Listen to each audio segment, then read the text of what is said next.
Hey, yesterday was Sunday, guys. Give it a break. Give it a rest. Just kidding. Every day's a Friday in my life. Every day's a Friday. I love it. Excellent. You guys are starting to think.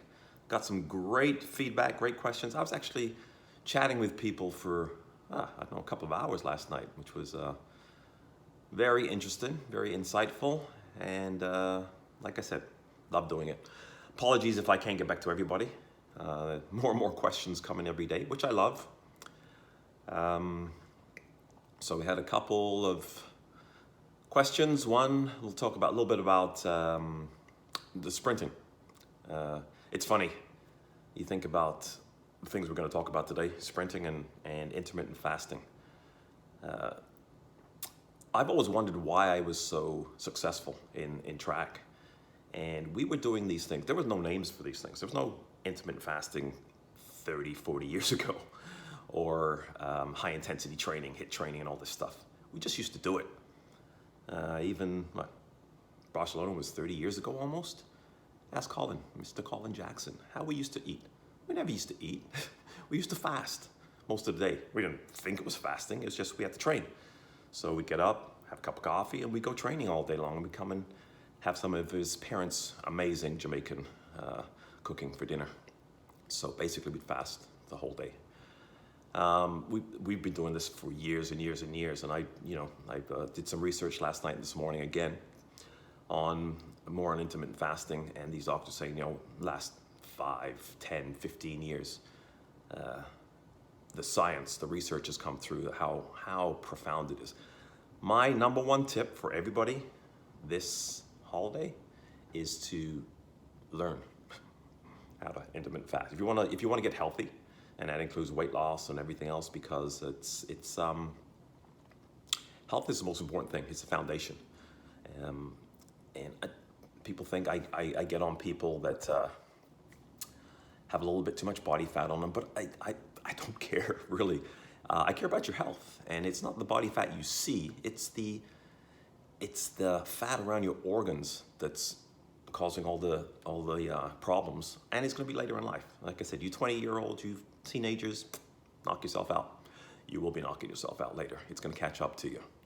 So intermittent fasting is, again, I've been doing it since the 70s. Okay, this is nothing new to me, and the reason I do it is because I feel great.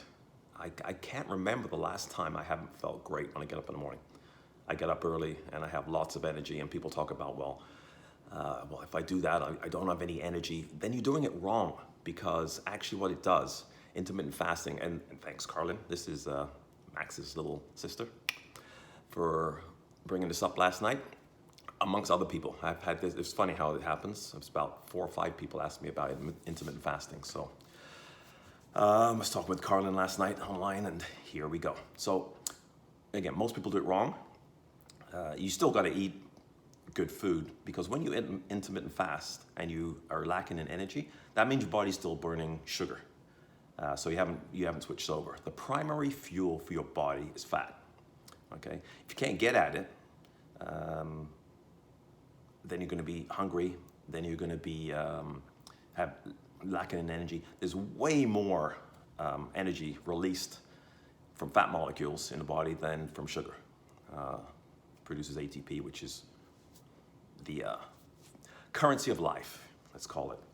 So here's the thing. It's not that difficult to do, number one. You don't need breakfast, number two. I always say it's the worst meal of the day. So stop giving your kids cigarettes for breakfast, okay? Or Cheerios, same thing. Actually, I'd rather give my kids cigarettes than Cheerios anyway. Let's not go there today. So overnight, most people sleep, whatever it is. It should be, 7 to 9 hours. I know most people don't get that, but even 6, 7 hours, that's 6, 7 hours of fasting. So that's half of your day right there. You don't have to worry about it. Get up in the morning, again, tea, coffee, things like that, as long as there's nothing in it. Doesn't break your fast. And most people aren't even hungry in the morning. They just think they have to. The doctors tell them they have to eat. Breakfast is the most important meal of the day. Well, that's why doctors are fat or dead. So you still have a couple. You start with, say, an 8-hour eating window. So if you eat from 10 a.m. to 6 p.m., that's a long time. That's a lot of food you can get and eat. And there's a huge difference between fasting and calorie restriction. And I think that's where the misunderstanding comes into play. The body is proven. This is fact. This is irrefutable. The studies, the data in the last 10 or 15 years. When you fast, a whole bunch of good things happen. We've talked about insulin, testosterone, growth hormone. Those are the three major hormones to influence your health. So as long as you have as long as you put something in your mouth, and protein, a lot of protein raises your insulin levels too. So don't think that you're not eating any carbs, so my insulin's not going up, so my blood sugar's not going up, so I'm cool. No, a lot of proteins, if you're not metabolically adjusted and to burning fat, will raise your blood sugar and your insulin. So once that goes up, fat's locked in. So insulin is a storage hormone. If you're having insulin, having any type of breakfast or meal or snack, you're locking in fat. So you're done. Fasting also increases so when you get up in the morning, your testosterone and your growth hormone is up. So they work counter to each other. So insulin's up, growth hormone and testosterone down. Insulin's down, growth hormone and testosterone are up. And those are the muscle building. And again, a lot of other health benefits, but we just don't have like 3 hours to go through that right now.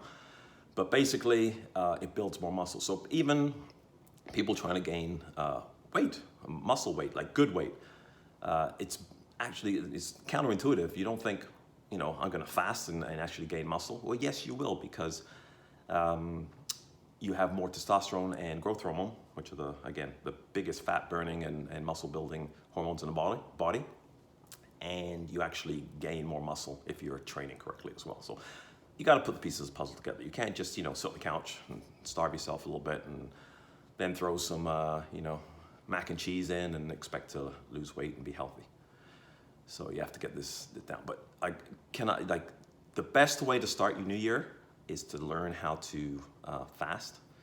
And again, it's not that difficult. Just, overnight counts. So there's a good 6 to 8 hours right there. Add a couple hours in the morning. Stop eating before you go to bed, at least a couple of hours. You'll get a better sleep. And again, it has a better, once you get a better sleep, you release more growth hormone at night. So, you can't have one without the other. You got to do it all. But it's simple. Don't complicate it. Just, like I said, don't eat so early in the morning. Stop eating a couple hours before bed. And actually, the more good fats you have, like avocados and olives and fatty fish and those things, will actually, you won't be hungry. So a lot of people are like, you can't fast because you get hungry. I'm never hungry.